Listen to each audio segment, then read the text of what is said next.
You look out the window and watch the climate change happening.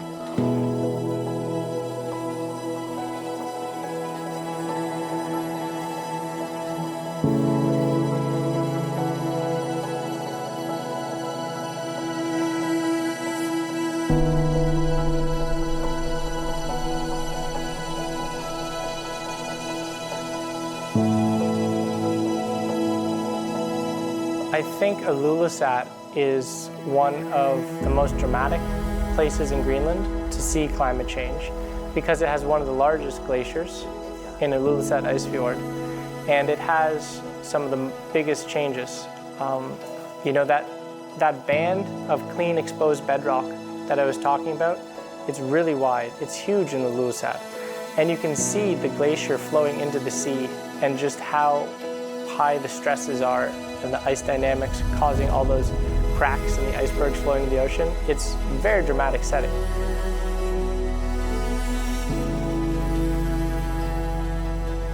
So when you stand on the fjord wall and you watch those icebergs slowly going into the ocean, you're watching about 1% of the global sea level rise contribution leaving Greenland and going into the ocean. It's one of the biggest point sources of ice loss from the ice sheet today.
We cannot get around that. We can come up with a lot of other factors that might influence it, but our carbon footprint is the key factor in this aspect, because we don't get around the fact that it is our carbon emissions that are the key factor in this.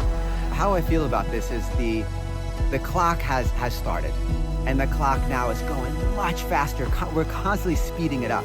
So what we're asking our kids to do is we want them to stop the clock. We have to stop it now, because by the time it gets to them, the clock will be way too fast. They won't have the time left to make a difference. We have the time now to make a difference. They won't. So I hope we actually do something so our future generations can walk on this beautiful glacier again. Those of us who study climate change, we think we have a pretty good idea of how it's happening and how it's happening faster than politicians are reacting.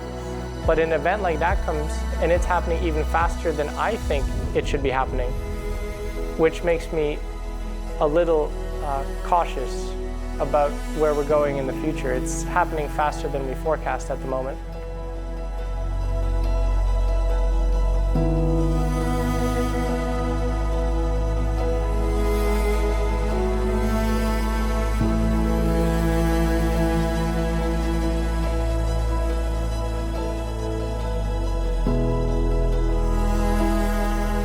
The world will not end. If we get climate change, it will be a new situation. But we will not all die, and the earth will not end. It will just be another one. And it's very important that the young people do not panic and say, oh, now everything stops. No, we have to take the challenge to think, to adapt, and to cut back on emissions in a sensible way. But take it easy. Don't panic.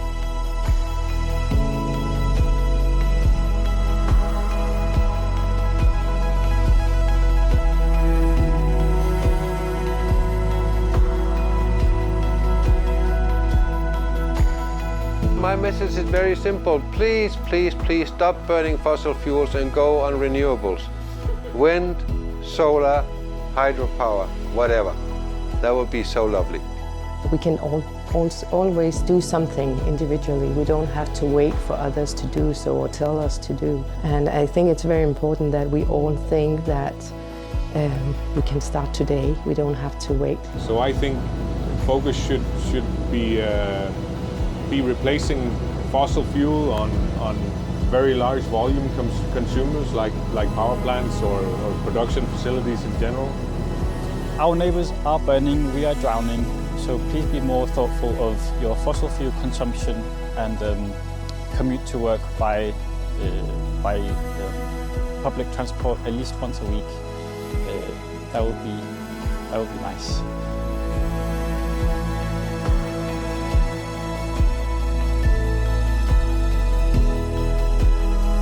I would love to say that we would love to see more education about the climate changes and more connection between the different countries, generally in all of the countries, about the climate change that is happening now. Because after all, climate change is under children's rights.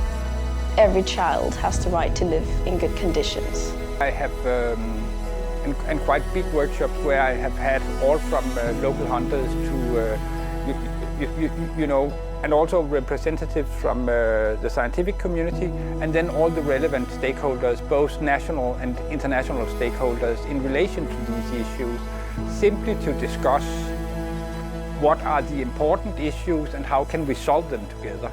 I don't want to stimulate the ideas. I want to facilitate the process of getting the ideas, and I think that's one of the things that I can actually, that I can make people with very different backgrounds cooperate, and that's maybe my best quality.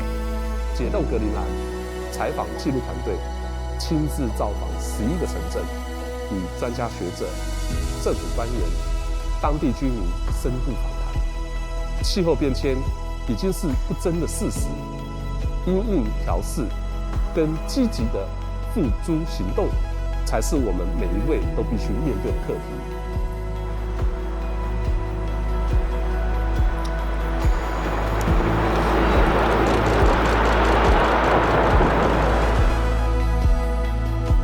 然而，格陵兰的冰融也带来了丰沛的水利资源，使得这里的再生能源使用率超过了60%。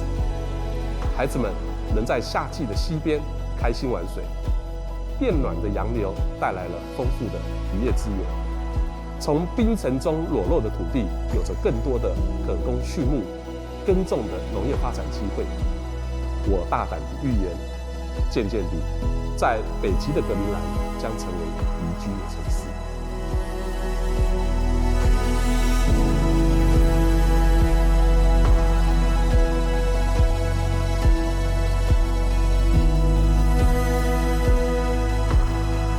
The best advice I feel I can give to this documentary is to support civil society to become more active in promoting solutions to climate change. And I think there are two key roles that civil society can play. One is as voters, and put pressure on politicians and governments to be more aware of the impacts of climate change, and that we need to find solutions very soon to climate change.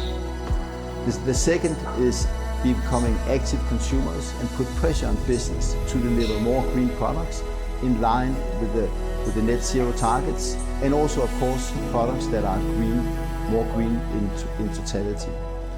And I think that the more you can link what you're doing on spot, on site, different places in the world, to the global movements for civil society, the more impact the documentary will have.